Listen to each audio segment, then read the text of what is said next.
We here at 59 Mobile love multiple things here, obviously, because we are the mobile channel. But one of our main focuses is obviously Dragon Ball Z Dokkan Battle. But with us having different, likes and dislikes, what if our likes and dislikes crossed over into the Dokkan Battle game?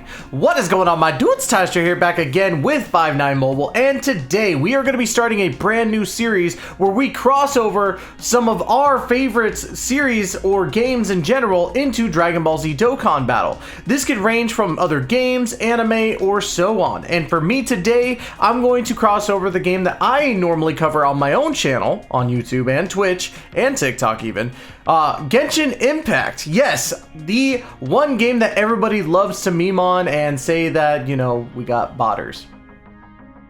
Yeah, but no, we want to talk about what a good crossover would be between Genshin Impact and Dokkan Battle. And yes, that means a lot of stuff. Units, story events, special challenge events, and so on. So we're going to cover what could be a good look for the Dokkan Battle Genshin crossover. So let's go ahead and get right into it.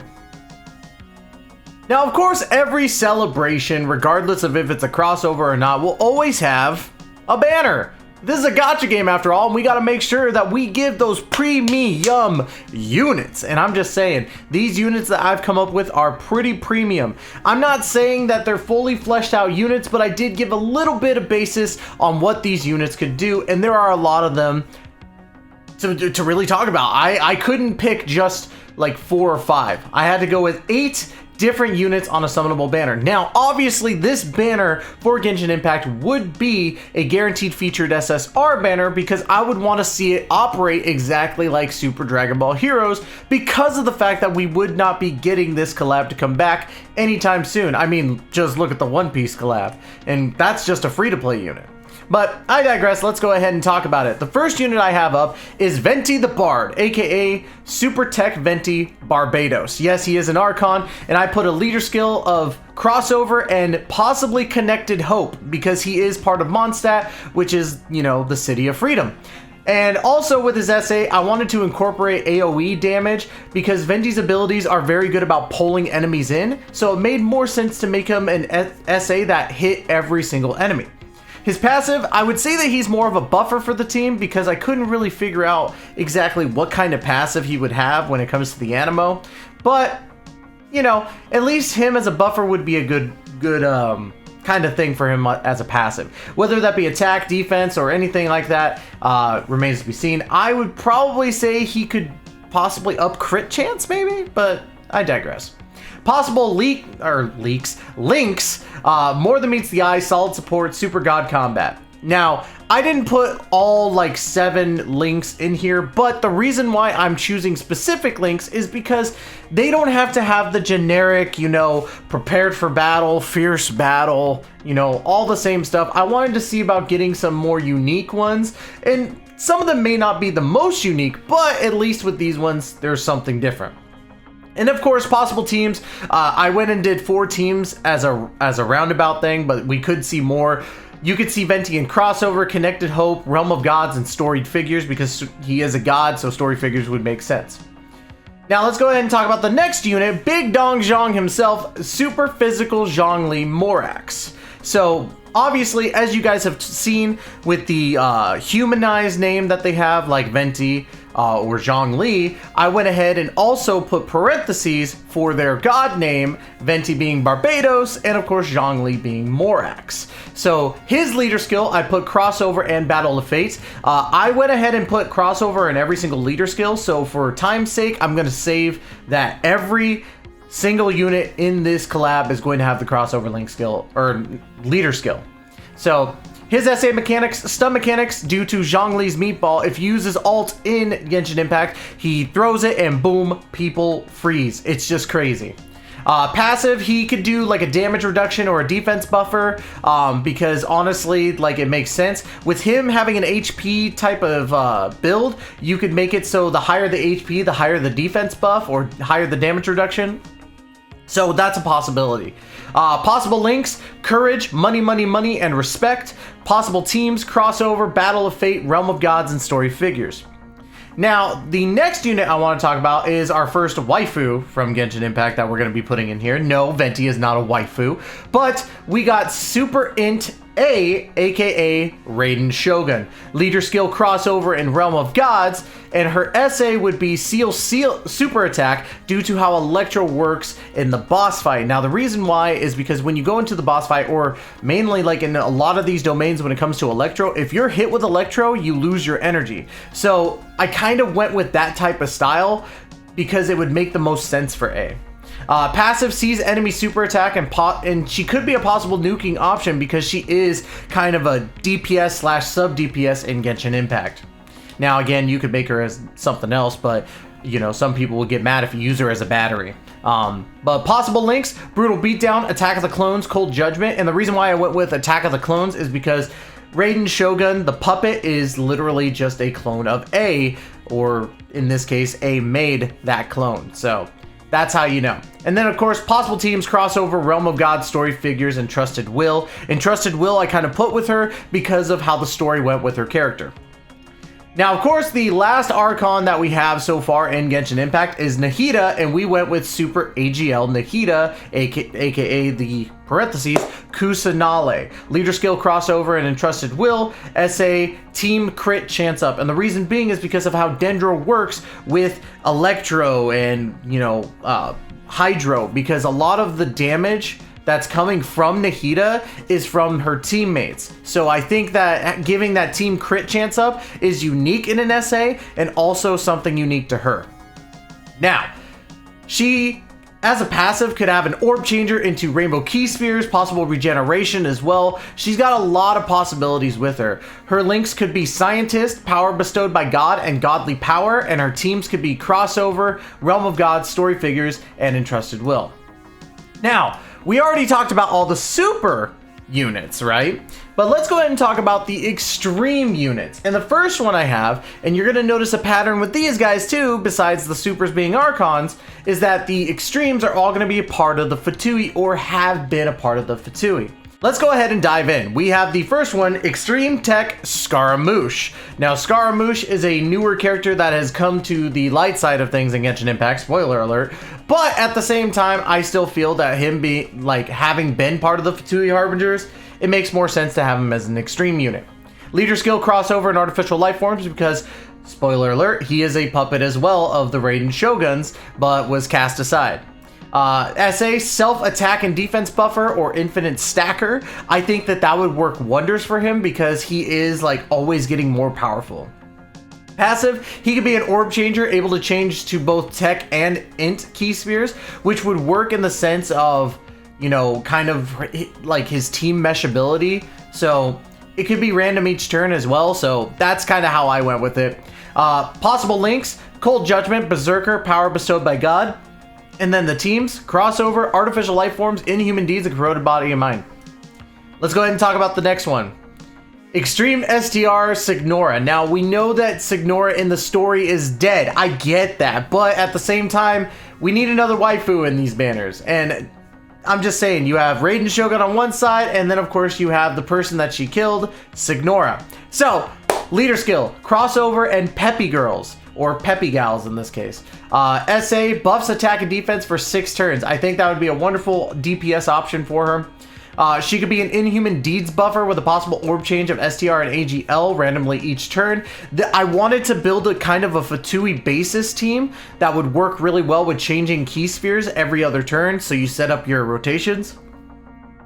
And then, of course, you have the links: Hardened Grudge, Battlefield Diva, and Metamorphosis. Possible teams: crossover, peppy gals, inhuman deeds, and revenge. Now, we also have the first person from the Fatui Harbingers that took a liking to the Traveler, and that is going to be AGL Child. Now, Child is going to be crossover and worthy rivals because he loves to fight. He's a deep buffer of attack and defense, and a passive chance to perform multiple attacks. Again, another like nuker slash always hitting hard. Up to 3 additionals, I would say, with the percentage going down with each attack. Now, his possible links could be experienced fighters, tough as nails, and shocking speed, with his teams being crossover, worthy rivals, full power, and siblings bond. Siblings bond being because of the fact that he has his, you know, brother. Sorry, I wanted to say son for some reason. But he has his little brother that he loves to take care of. And then, of course, we have one last unit on this banner, and he is more of the one that everybody has been clamoring about, and that is going to be Extreme Int Dottore. Now, Dottore is basically this menacing powerhouse in the story right now, and we've had to deal with him a little bit, especially when it came to Scaramouche, so it'd be really, really cool to see him in Dokkan battle.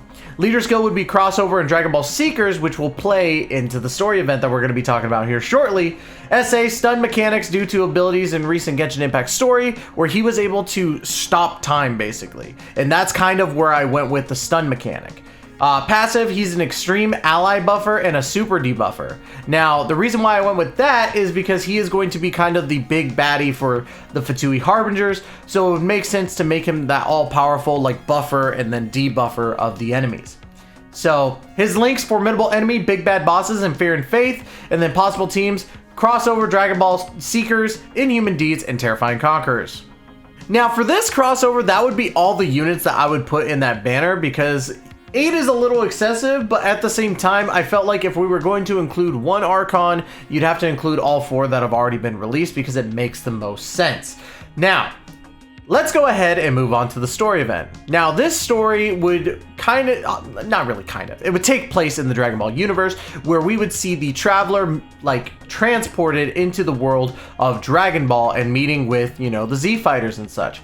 What I wrote here would be 6 stages, 2 of them being for the free-to-play units, 1 of them being for the Paimon emergency food support, and 1 to get the medals needed to awaken the free-to-play units plus the summonable units. That's right, you would not have to do a challenge mode to get the medals, because I don't think that we should have that, especially since we've had that type of thing before with the fusions units. You wouldn't have to do a challenge mode, you would just, get the medals from there.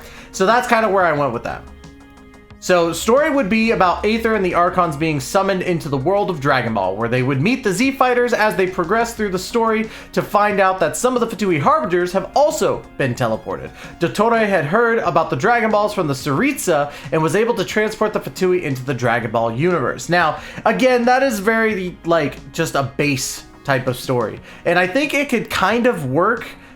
You may have to kind of fill in a little bit of the holes when it comes to that, but I truly feel that story could make sense, because again, we have the multiverse in general. Why couldn't Genshin Impact characters transport into the Dragon Ball universe? Let's go ahead and talk about the free-to-play units first before we get into the support item that I actually wanted to talk about. So the first unit would be, of course, Super STR Aether, and the reason why he's super is because canonically, however you say it, canonically, he is the one that's going through to find his sister. Leader skill: crossover and siblings bond. SA stacks attack and lowers defense. Passive: double the amount of ki with every ki sphere obtained. I don't think I don't think any free-to-play unit has that. So I went with that, kind of give him something special, and because of the fact that he probably wouldn't be in a lot of the same teams as other units, so we would want to make the free-to-play unit pretty busted too. Possible links: hero, all in the family, family ties, and then of course possible teams: crossover, siblings bond, connected hope, and gifted warriors. And then, of course, we do have another free-to-play unit. Of course, you can't have one Traveler without the other, but this one is going to be the Extreme free-to-play unit, and that's going to be Extreme Physical Lumine. Leader skills: crossover and siblings bond. The opposite, basically, of Aether. Her SA is going to be stacks defense, but lowers attack. And then passive: double the amount of ki spheres obtained. Possible links: Dismal Future, all in the family, and family ties, with possible teams: crossover, siblings bond, space traveling warriors, and corroded body and mind. The reason why I went with corroded body and mind is because in the story, she's kind of been brainwashed by someone. We don't know entirely. We do know that she is working with the Fatui, but we don't know exactly to the extent of what's going on with her mind. And then, of course, it's not a Genshin celebration without Paimon. I know, I get annoyed with Paimon all the time, but you can't deny that she's a part of the Genshin Impact universe. So, support item: emergency food Paimon. When used, randomly changes a certain type of ki spheres to rainbow.